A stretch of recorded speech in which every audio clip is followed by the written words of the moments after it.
ये वो छोटे छोटे टुकड़े होते हैं जिनका साइज 5 मिलीमीटर से भी कम होता है। मतलब एक आप तिल का दाना समझ लीजिए, उससे भी छोटा होगा तो वो माइक्रोप्लास्टिक्स की कैटेगरी में आता है।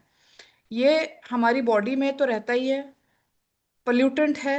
जैसे आप देखते हो आए दिन, कभी समुद्र में देखो, कभी नदियों में देखिए, कभी आप इसको जमीन में कहीं भी लैंडफिल्स में देखिए, सब जगह पे आपको ये प्लास्टिक मिलता है। गाय भैंस भी देखिए तो आपको दिखेगा कई बारी कि ये यही प्लास्टिक खा रहे हैं। और इसके थ्रू जो है, ऐसे ही ये मछलियां भी हैं जो खाती हैं इसको, और फिर ये धीरे धीरे हमारी फूड चेन में ये आ गया है। अगर इस पिक्चर को आप देखो तो इसमें एक दाना रेत का देखिए कितना बड़ा लग रहा है, ये ग्रेन ऑफ सैंड है। दूसरी इमेज जो है वो एक इंसान का बाल है जो कि क्रॉस सेक्शन में है। और तीसरी इमेज जो है वो माइक्रोप्लास्टिक्स हैं जो कि 5 मिलीमीटर से कम साइज के होते हैं। ये ज़्यादातर 5 मिलीमीटर के साइज होने से जब हमारे हमारे रेस्पिरेटरी ट्रैक्ट में जाते हैं या हमारे इंटेस्टाइन वगैरह में जाते हैं, तो बॉडी इसको ज़्यादातर साफ कर लेती है। बॉडी के पास बड़े सारे मैकेनिज्म्स हैं जिसके थ्रू ये इसको साफ कर लेती है। कुछ हमारे सिस्टम के अंदर जा सकते हैं।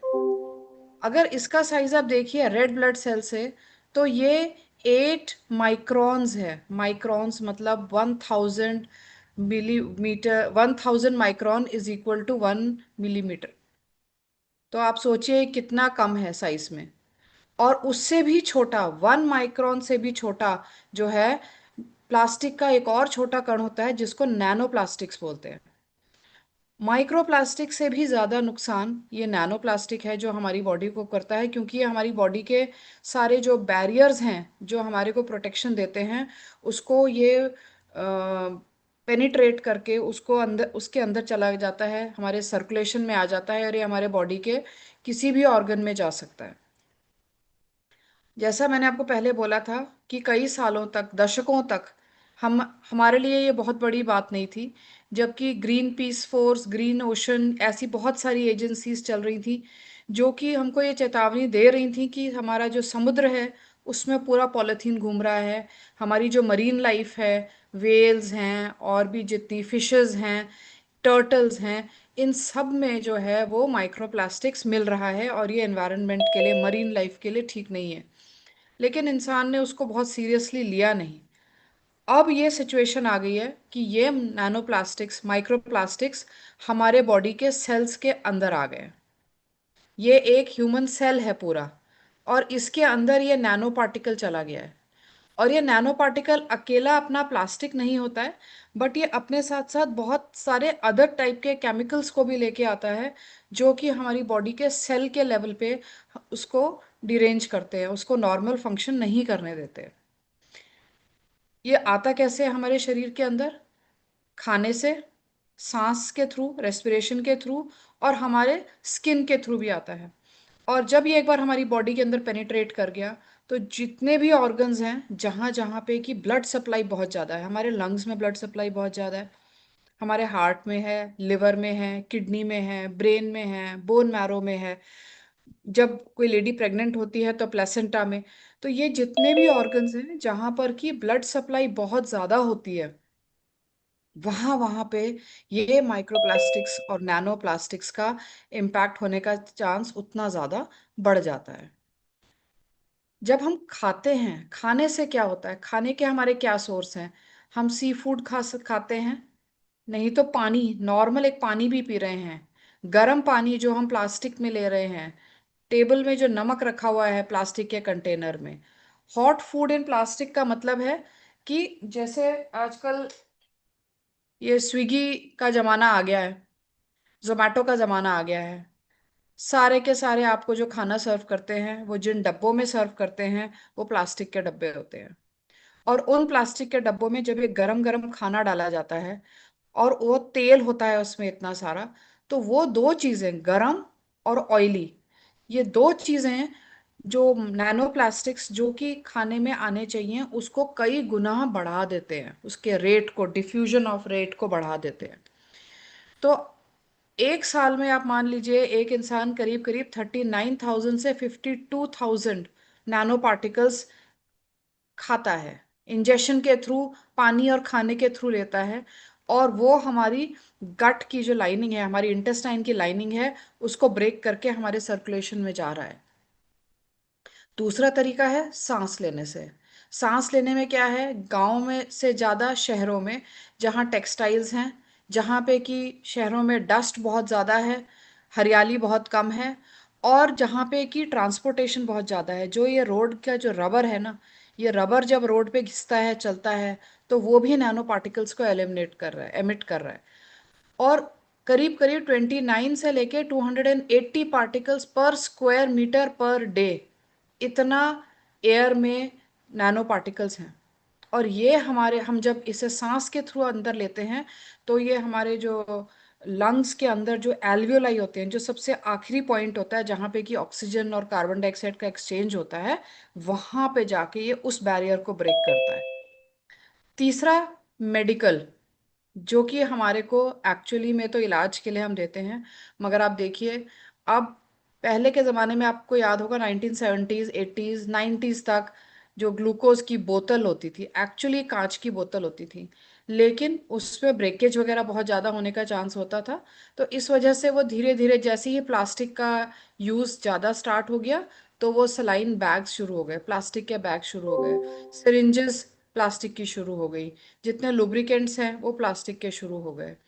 और काफ़ी स्टडीज़ ने देखा है कि ये जो आईवी फ्लूइड जो हम एक्चुअली में दे तो रहे हैं इलाज के लिए, मगर उसमें भी बहुत सारा नैनो पार्टिकल्स है, जो कि हमारे गट की लाइनिंग, रेस्पिरेटरी लाइनिंग, उन सबको बाईपास करके डायरेक्टली हम इसको ब्लड वेसल के अंदर डाल रहे हैं, ब्लड में डायरेक्टली डाल रहे हैं। तो हम कितना अपने आप को ही नुकसान कर रहे हैं अनजाने में।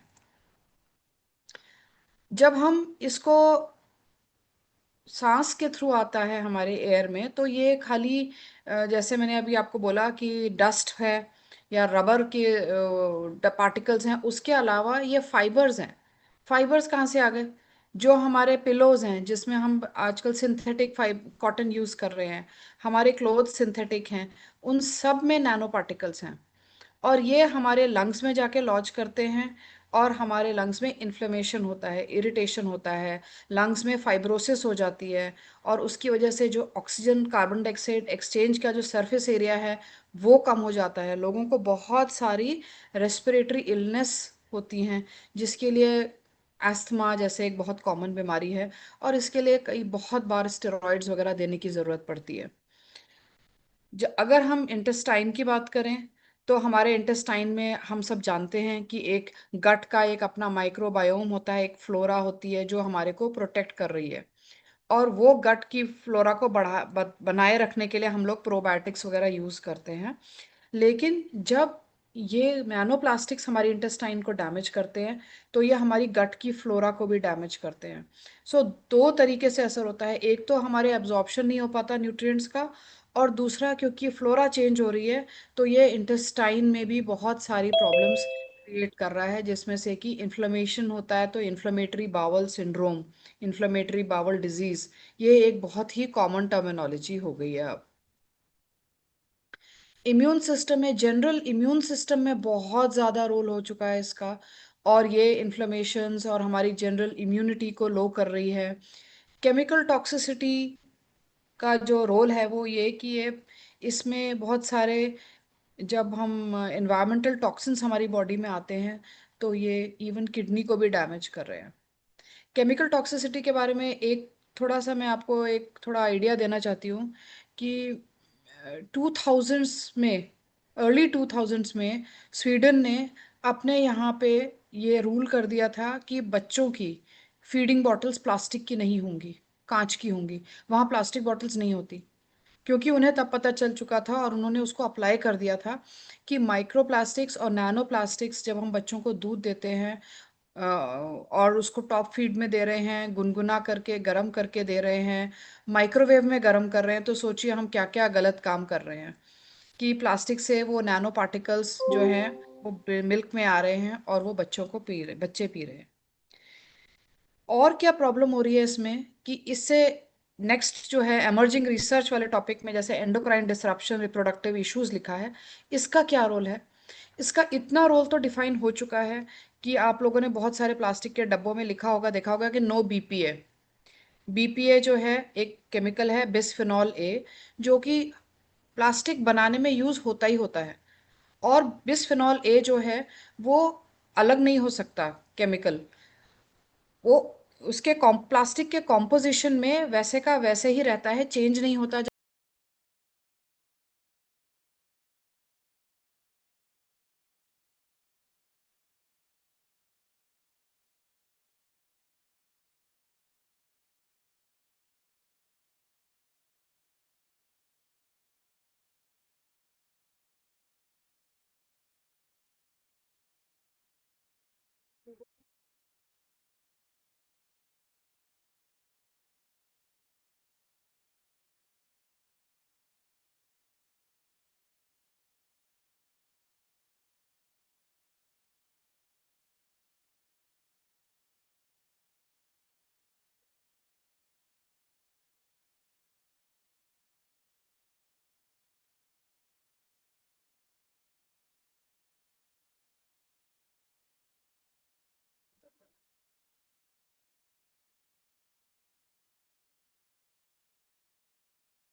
सेशन देने के लिए।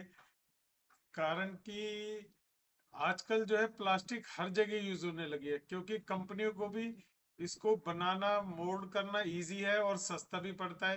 तो हर चीज में जो है प्लास्टिक का यूज होने लगा है, हर चीज प्लास्टिक से बनती है। और इन जनरल सबको सस्ता भी पड़ता है, क्योंकि क्वालिटी वाइज भी इसमें इतना ज्यादा वेरिएशन है कि हर जना सस्ते की वजह से इनका यूज करता है। तो आपका बहुत बहुत धन्यवाद इतना अच्छा सेशन देने के लिए।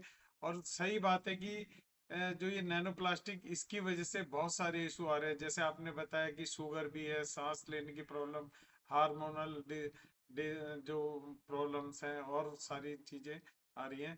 तो बहुत अच्छा सेशन दिया मैम। और मैं तो सजेस्ट करूंगा कि अपनी प्लास्टिक को जो है, जैसे कि आपने बताया, स्टील या कांच के बर्तनों से जो है रिप्लेस करेंगे तो बहुत अच्छा रहेगा। तो अब जो है टाइम है सब रिजल्ट शेयर करने का। मेरी आवाज आ रही है सबको? आवाज आ रही है? सही। ठीक। Thank you. अच्छा, एक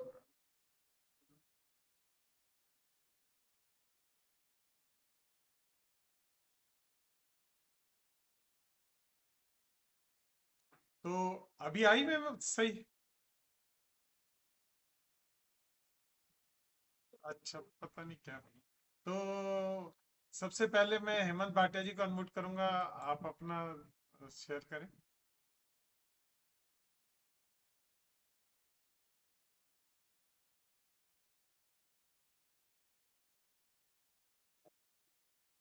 हाँ बिल्कुल, शेयर कीजिए।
थैंक यू, आपने इतना अच्छा शेयर किया।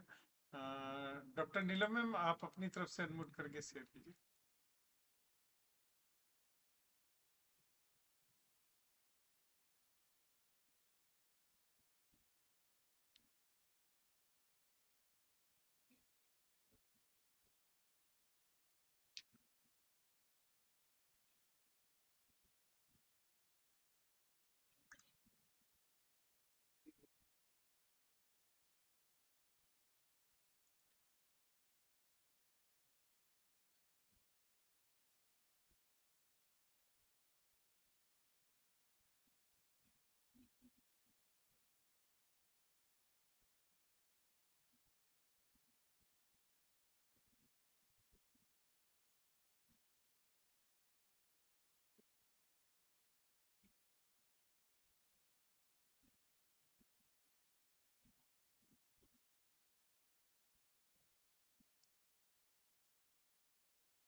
थैंक यू मैम इतना अच्छा शेयर करने के लिए।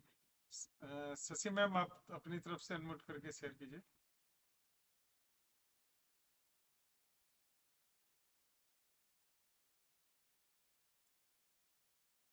जी।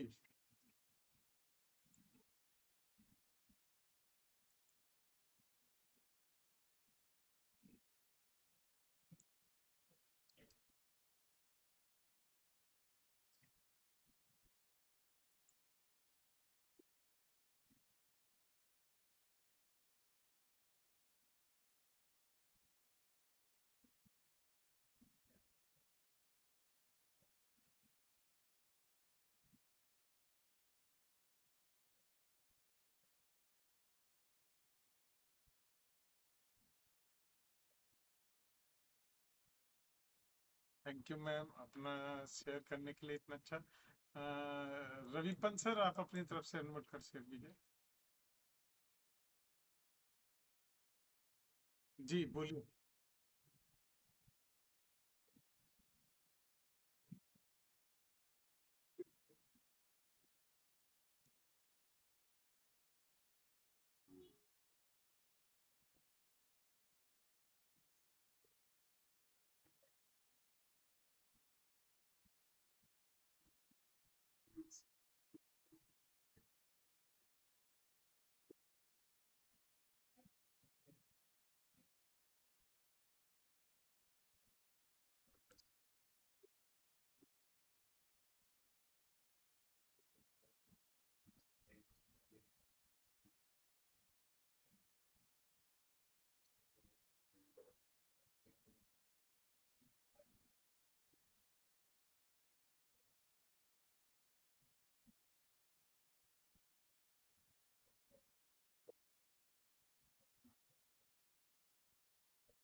Thank you sir thank you share करने के लिए।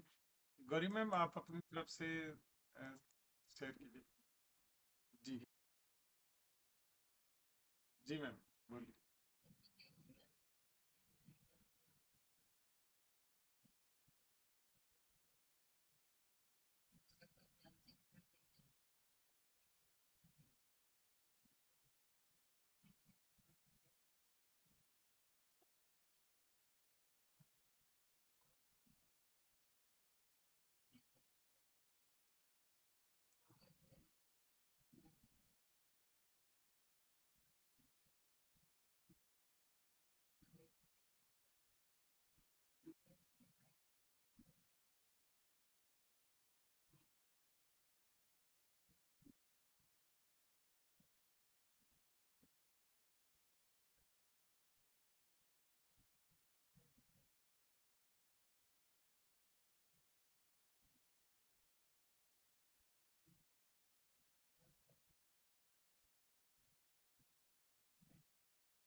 Thank you ma'am, thank you इतना अच्छा शेयर करने के लिए। डॉक्टर बडोनी सर, आप अपनी तरफ से नोट करके शेयर कीजिए।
थैंक यू सर शेयर करने के लिए। शेफाली मैम, अपनी तरफ से नोट कीजिए।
थैंक यू मैम इतना अच्छा शेयर करने के लिए। माकिन सर, आप अपनी तरफ से अनम्यूट कर शेयर कीजिए।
Thank you sir. बस सबसे बड़ी चीज है सर, आप सभी लोग ज्यादा से ज्यादा ज्वाइन करें, इन सेशन का फायदा उठाएं, तो थोड़ा सा हम लोगों को भी मोटिवेशन मिलेगा कि हाँ, इसको कंटिन्यू करना है। वैसे तो करना ही है, लेकिन जब ज्यादा लोग, अपनी टीम के ज्यादा से ज्यादा मेंबर अगर सेशन ज्वाइन करेंगे तो हमें और अच्छा लगेगा। देखिए, जो सेशन करता है वो भी मेहनत करके तैयार करता है, लेकिन अगर वहाँ 5 या 10 जने ही होंगे और हमारी टीम में कम से कम, हमारे ग्रुप में 100-150 लोग हैं, कम से कम ज्यादा नहीं, 30 40 50 नंबर्स तो बढ़े, कुछ लोगों को फायदा भी हो। लोग इतनी मेहनत कर रहे हैं, इतनी नॉलेज दे रहे हैं, अब इतने वो है तो मेरी मतलब सबसे ही रिक्वेस्ट है कि अपनी टीम के साथ जितने भी लोग जुड़े हुए हैं सबको मोटिवेट करें कि भाई हफ्ते में एक दिन अपना सेशन जरूर ज्वाइन करें अपनी टीम का। क्योंकि यहाँ पे देखो, सेशन में नॉलेज तो मिलेगी, साथ के साथ अपने रिजल्ट शेयर करने का मौका मिलता है, अपने विचार हैं, कुछ पूछना है, किसी की कोई क्वेरी भी हो सकती है, वो भी आप कर सकते हैं। और सबसे बड़ी चीज है, हर एक का अपना स्टोरी भी शेयर करने का मौका मिल रहा है। और जो है, अगर कोई पूछना चाहता है, कुछ भी शेयर करना चाहता है, वो भी कर सकता है। आप भी कभी सेशन ले सकते हो किसी सब्जेक्ट पे, अगर आपको लगता है कि आप एक इस सब्जेक्ट पे मैं बहुत अच्छा सेशन कर सकता हूँ, तो आपका भी मोस्ट वेलकम है, सभी का है। कोई भी है, बता मुझे सिर्फ बताए कि मैं किस चीज पे करना चाहता हूँ। हम चाहते हैं कि सबको मौका मिले जो है बोलने का, ताकि प्रैक्टिस भी होती है, हमें बोलने का भी वो लगता है। Thank you sir. Alka ma'am, आप अपनी तरफ से अनम्यूट कीजिए।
थैंक यू मैम शेयर करने के लिए। चंदा मैम, अपनी तरफ से अनम्यूट कीजिए।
Thank you ma'am, thank you share करने के लिए। थोड़ा यूट्यूब में परेशानी आ रही है, मैंने देखता हूँ मैं कुछ बीच में से अगर शायद कुछ रिकॉर्डिंग करी है, अगर पॉसिबल होगा तो मैं यूट्यूब पे अपलोड करके शेयर करूंगा। थोड़ा मेरे यूट्यूब में प्रॉब्लम हो रही है लाइव टेलीकास्ट में ना, लेकिन आगे से मैं पूरी रिकॉर्डिंग करके तब उसको करूंगा, ताकि हम उसको बाद में भी देख सकते हैं, अपनी टीम का जो भी कोई सेशन देखना चाहे।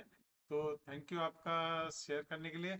और कोई बात नहीं मैम, ये तो चलता है, कभी ऐसे काम हो जाते हैं। आप तो रेगुलर देखने वालों में से हैं। तो मेरा तो सभी टीम मेंबर से रहता है, जितने ज्यादा लोग ज्वाइन करें तो उतना अच्छा हमें भी लगेगा, जो सेशन करता है उसको भी अच्छा लगता है। टीम की रिजल्ट भी शेयर होते हैं आपस में, फेस टू फेस मुलाकात भी होती है। तो बस आज का मीटिंग का आप सभी के लिए का थैंक यू करता हूँ मैं, कि आप सभी ने अपना टाइम निकाल के सेशन ज्वाइन किया है। और सुलेखा मैम का, जिन्होंने इतना अच्छा टॉपिक शेयर करा, हमें डीप नॉलेज दी नैनो प्लास्टिक और उसके बारे में, कि ये कितनी हानिकारक है ह्यूमन के लिए, एटमॉस्फेयर के लिए, हर चीज के लिए, मतलब बहुत ज्यादा घातक है। तो कोशिश करेंगे कि धीरे धीरे हम अपनी प्लास्टिक की जो भी आइटम्स हैं, डेली यूज में उसको रिप्लेस करें स्टील से, ग्लास से।